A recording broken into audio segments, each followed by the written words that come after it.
5, 4, 3, 2, 1, 0. Blast off. Yep. It's actual live as opposed to what we say on our recorded show, which is you're live with the Moped Outlaws. But right now, you actually are live with the Moped Outlaws. And you know what? We're here to make some trouble. It's Yeah. Wednesday, Yeah. February 11th. In 3 days, the world will be consumed with chocolate and roses, or at least the commercial world in the United States. And you know what? Basically, that's a good thing, except for all of the pressure that women feel around sex and all of the pressure men feel around buying gifts. If there's no pressure during sex, then what's It's really not going during. on? That's not during. Oh, It's leading up to. what are you saying? What are you saying, Mark? I was pretty clear. Like if you don't get it, I don't know what to tell you. No, I'm kidding. This holiday creates all kinds of pressure and expectations from people, right? Blow me a kiss before you go. Do you know? Wasn't that Dean Martin and what's the other guy's name? The comedian partnership that Dean Martin was with. I just spaced out the guy's name. Old and in the way. That is me. Well, it's your quote. I mean, you don't necessarily have to know who said it as long as it's relevant. Or They maybe sang that song, Blow Me a Kiss Before You Go, which was pretty provocative considering they was like late 50s, early 60s when they were doing it. Yeah. Dean Martin and forget it. Frank Anyway. Sinatra? No, the comedic guy. The oh my God, now I have to look it up because when I said Jerry Lewis. Oh, Martin and Lewis. That's right. That was the team from the 40s and 50s, which is 70 years ago for those of you who are keeping track.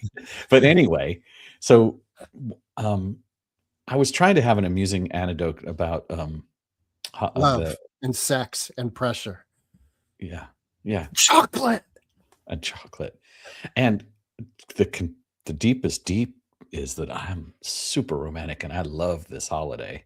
Wow. But I really want it to be authentic. Right? I want I want it to feel good and not feel like performative. Like, there's a lot of florists who really depend on the money and a lot of chocolatiers, right? And that's almost like a robotic version of this. And so I'm wondering, do you have a Valentine, Greg? And what are you planning something special? You don't have to say what it is, of course, because we're live. You don't want to give it away, but. Well, I have,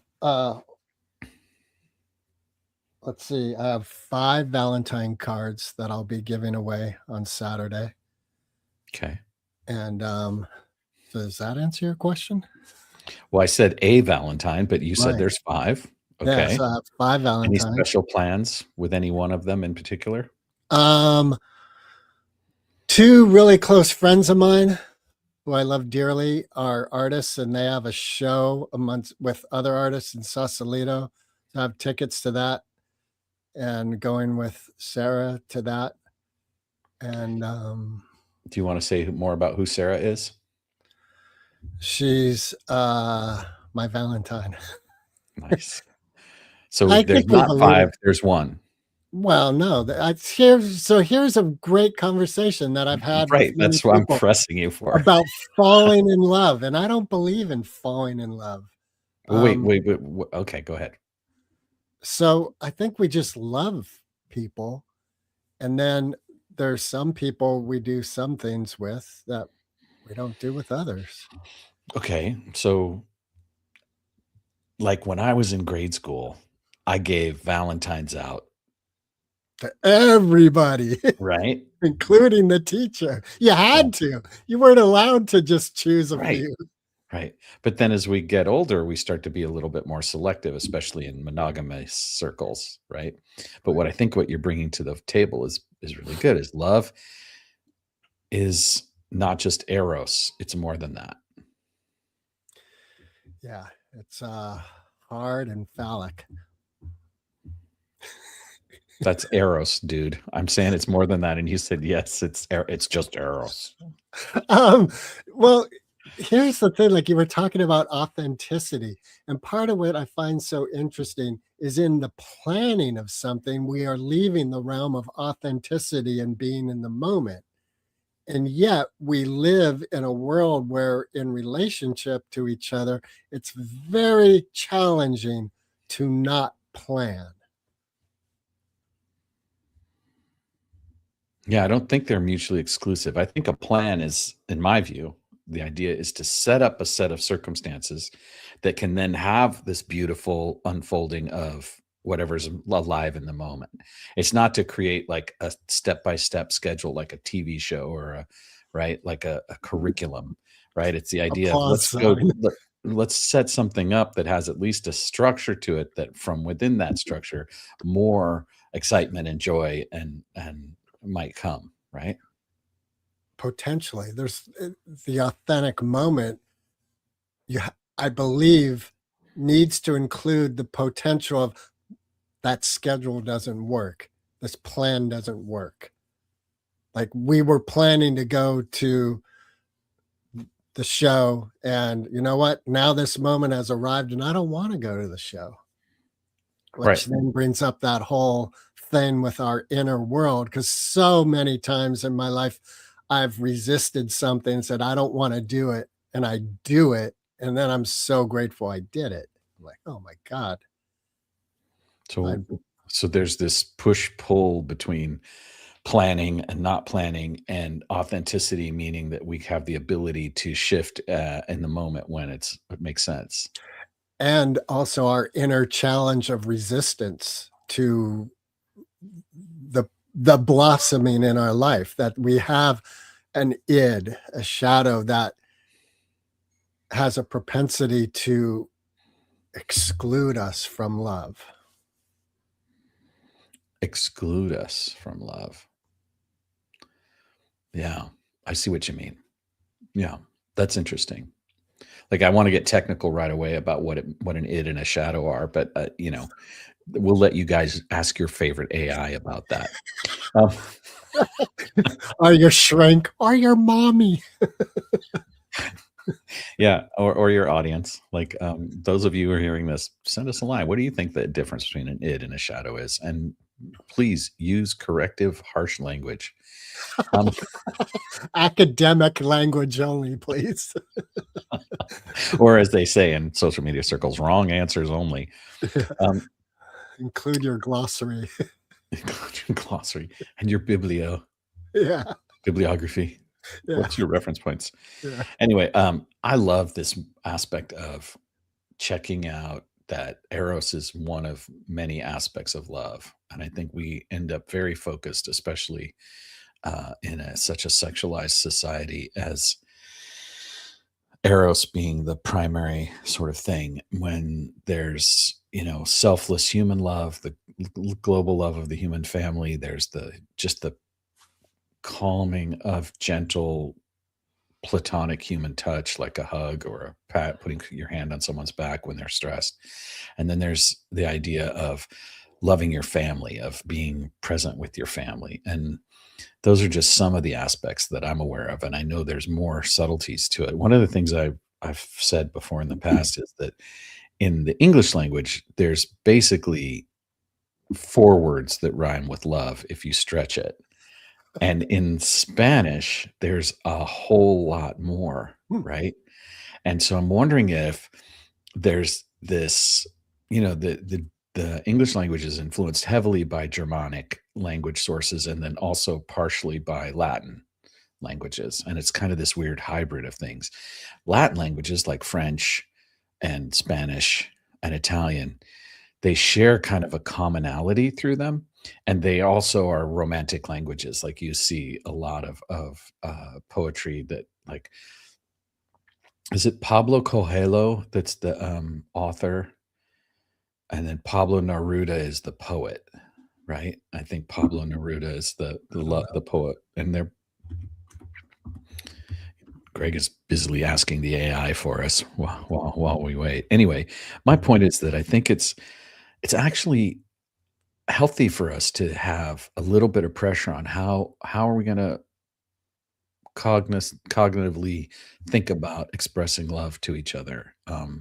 And one day a year is a great practice mode, but it's also something that would be great on the daily if we could get really good at telling people we love them and showing them this Valentine aspect of ourselves, um, beyond the trade corporate profit motive that we all get from it.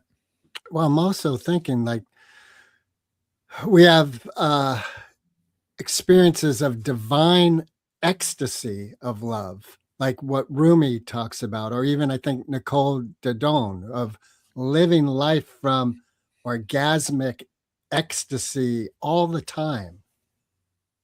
Um, and I think there's an element of that too that maybe we would benefit from sexuality being like breath, it just is. And when it happens, it's wonderful and more of it, please. Yeah. And it's interesting we focus on that so much. It's part of our makeup, right? It's like a primal drive for us to be in that focus. And several times in this conversation, I've tried to broaden it. And what's interesting to me about your comments is that you keep coming back to eroticism as this potent driver for you. And I think that authenticity is what's driving that, and being true to yourself is what's driving that, and I don't think that should be a problem. But at the same time, there's this part of me that is like, "Okay, and there's more."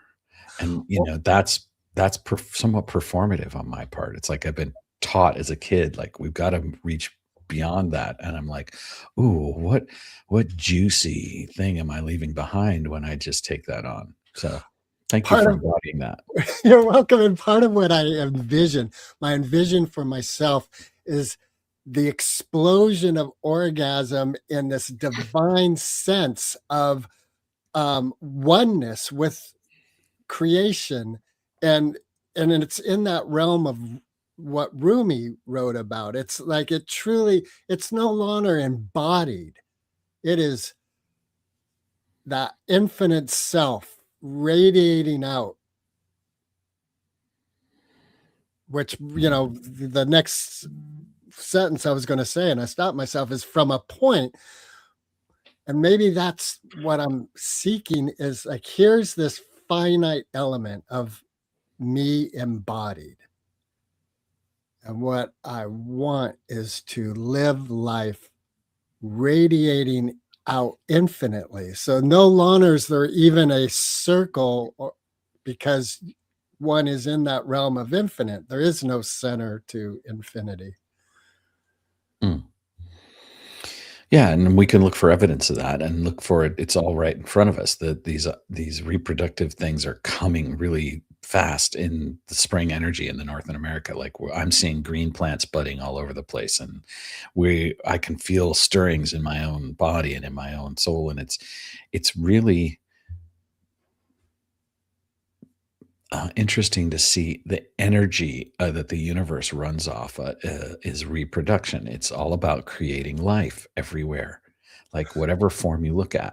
Right? It's the spring Right. flowers, even the season of summer when all of the grasses have turned brown and they're going to turn into fallen grasses in the fall and then dirt by the spring. Like this, it's all part of this cycle of abundant reproduction of life over and over and over again. And at the center of it is love, right? In all of its forms. Eros is a piece of it, but there's more to it than that. And you know, my favorite quote about quantum field dynamics is that the universe is made of love, that's the foundational energetic frequency that operates everything. This expansiveness, as you said, this radiance of it. And, the sun in the sky loves me, but so do the raindrops. All right. So you mentioned Pablo Neruda, Hmm. and I'm looking at a poem called The Chosen Ones. It's obviously the English translation. Seems like a cool place to end. You mind if I read it? I don't know what No, it's go right ahead. We don't know what's going to happen. Happy Valentine's Day surprise to everyone from Pablo Neruda and Greg Wilker. Go ahead. And Mark went because you were the spark that led me to this. All right, here we go. The chosen ones. And we, the dead, arrayed in time, scattered in arrogantly practical cemeteries, or fallen into the charnel houses of poor Bolivians. We, the dead of 1925, 26, 33, 1940, 1918, 1905, thousands of 1900s. In short, how goes it with us who died before this foolish millennium? I, Pedro of the high plains, Pedro of the seeds, Pedro nobody, didn't I have the right to the millennium and the resurrection? I want to see the resurrected so I can spit in their faces. The future generations about to be killed in airplanes, railroads, wars of hatred. Those who barely had time to be born and present arms to the new age and who will end up dismembered, rotting away in the midst of revelry and wine. I, a dead man, want to leave my grave. And why not? Why should those who died before their time be forgotten? Everyone's invited to the party. Well, Pablo, thank you for that. Happy Valentine's Day.